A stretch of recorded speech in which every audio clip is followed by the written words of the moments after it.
வணக்கம் சொந்தங்களே. இன்றைய தினம் இலங்கையில் மாத்திரமல்ல உலகத்தில் இடம்பெற்ற பல முக்கியமான விடயங்களை உங்களோடு பகிர்ந்து கொள்ள போறேன்.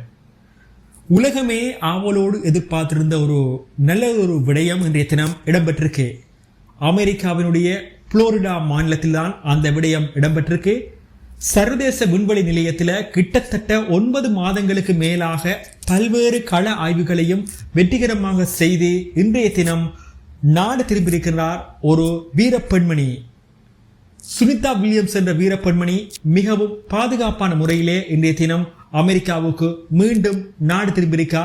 அதுவும் சர்வதேச விண்வெளி நிலையத்திலிருந்து பல்வேறு கள ஆய்வுகளை அவர் அந்த 9 மாதங்களில் மேற்கொண்டிருந்தார்.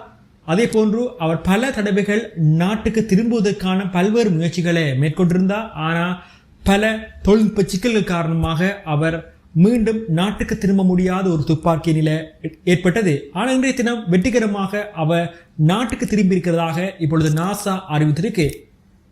அதே போல பல விடயங்கள் இலங்கையில் இன்றைய தினமும் இடம்பெற்றிருக்கு. மிக முக்கியமாக தேசமெங்கும் தேடிய தேசப்பந்து இன்றைய தினம் மாத்தளை நீதவான் நீதிமன்றத்திலே சரணடைந்திருக்கிறார். கிட்டத்தட்ட 21 நாட்களுக்கு மேலாக அவரை இலங்கை போலீசார், இலங்கை இராணுவம் என பலரும் தேடிக்கொண்டிருந்தாங்க. ஆனா அவர் யாருடைய கண்களிலும் சிக்கவில்லை. இன்றைய தினம் அவர் நேரடியாக மாத்தறை நீதவான் நீதிமன்றத்தில் சரணடைந்திருக்கிறார். பல்வேறு சட்டத்தரணிகள் அவருக்காக இன்றைய தினம் நீதிமன்றத்தில் ஆஜராகியிருக்காங்க. நேற்றைய தினம் அவருடைய ஒரு வீட்டில் கிட்டத்தட்ட 1000க்கு அதிகமான மதுபான போத்தல்கள் கைப்பற்றப்பட்டிருக்கு. இவை தொடர்பாக இன்றைய தினம் பாராளுமன்றத்திலும் மிகப்பெரிய பேசும் பொருளாக அந்த விடயம் மாறி இருந்தது. ஆனால் இன்றைய தினம் மாத்தறை நீதவான் நீதிமன்றத்தில் ஆஜர்படுத்தப்பட்ட தேசபந்து தென்னக்கோன் நாளை வரை விளக்கமறியல்ல வைக்கப்பட்டிருக்கார். நாளைய தினம் அவருடைய பிணை கோரிக்கையை ஏற்பதா அல்லது நிராகரிப்பதா என்று அதற்கான தீர்மானத்தை தெரிவிக்கும் என்று சொல்லப்படுது. அதே போன்று இன்றைய தினம் மற்றொரு முக்கியமான விடயம் இடம்பெற்றது.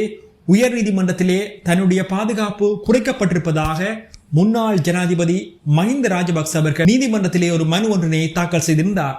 அது தொடர்பான தீர்மானம் இன்றைய தினம் உயர் நீதிமன்றத்தினால் சொல்லப்பட்டிருக்கின்றது. முன்னாள் ஜனாதிபதி மஹிந்த ராஜபக்ச அவர்கள் சார்பில் முன்னாள் நீதி அமைச்சரும் தற்போதைய ஜனாதிபதி சட்டத்தரணியுமாகிய அலி சப்ரி அவர்கள் ஆஜராகி இருந்தார். ஆனால் இன்றைய தினம் உயர் நீதிமன்றம் அந்த கோரிக்கையினை ஏற்பதில்லை என்றும் மனுவினை நிராகரித்திருக்கின்றது. எனவே இப்பொழுது மஹிந்த ராஜபக்ச அவர்கள் விடுத்த கோரிக்கை இப்பொழுது உயர் நீதிமன்றத்தினால் நிராகரிக்கப்பட்டிருக்கின்றது. இவைதான் இன்றைய தினம் இலங்கையில் இடம்பெற்ற பல முக்கியமான விடயங்கள்.